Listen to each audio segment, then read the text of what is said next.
Northamptonshire slide to innings defeat. Going into day 3 at the Kia Oval, and Surrey were in a dominant position against Northamptonshire, who were 154 for 8 and still 97 runs short of avoiding the follow-on. All hope for Northamptonshire rested on Luke Proctor. Resuming overnight on 61, he picked up where he had left off, driving Colin de Grandhomme through the covers for 4. But Surrey would soon have their 9th wicket, de Grandhomme claiming revenge of sorts as he trapped Simon Kerrigan, LBW, for 12. With just 1 wicket remaining, Proctor put his foot down and hit this Jamie Overton delivery out of the Kia Oval and onto the Harleyford Road.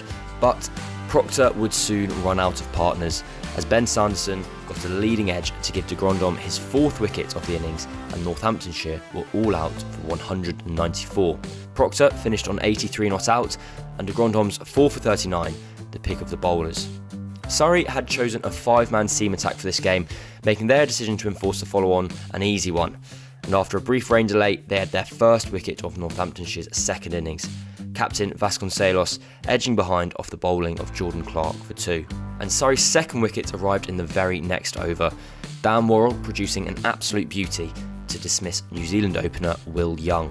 Lunch would be taken at 14 for 2, with Emilio Gay and Luke Proctor back at the crease for Northamptonshire, who were in deep trouble and still 193 runs behind.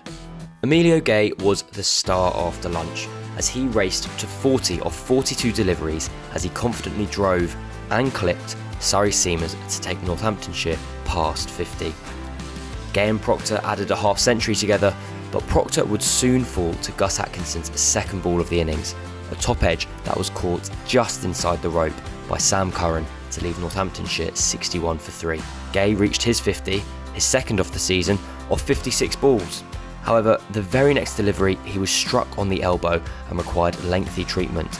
It was the 4th time he'd been hit in a battling but stylish innings, and a noticeably uncomfortable Gay soon edged behind off the bowling of Atkinson to depart for 51. Safe Zabe would be the next Northamptonshire batter to go, a fantastic Yorker from Jamie Overton striking Zabe on the foot as he was out for 8. Dan Worrall then claimed his 2nd wicket of the innings as he comprehensively bowled Rob Keogh for 15, the seamer impressing on his home debut for Surrey. The 7th wicket soon fell also, as Lewis McManus edged behind off Clark as Surrey were becoming rampant. No further wickets would fall before the tea break, taken with Northamptonshire 140 for 7 and still 45 runs behind Surrey. Their situation worsened after tea. An injudicious shot from Tom Taylor gave de Grandhomme a 5th of the match.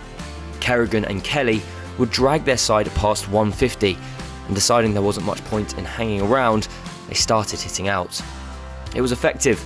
The pair put on an entertaining 50 partnership, almost enough to make Surrey bat again. But Rory Burns had had enough, and Worrall was brought back into the attack, and Kerrigan played 1 shot too many and spooned a catch to de Grandhomme. And it was all over when Kelly holed out off the bowling of Atkinson, de Grandhomme holding on to another catch, and Northamptonshire had fallen to an innings defeat. Worrall and Atkinson were the pick of Surrey's bowlers, claiming 3 wickets apiece, as Northamptonshire were all out for 202, meaning they had lost by an innings and 5 runs.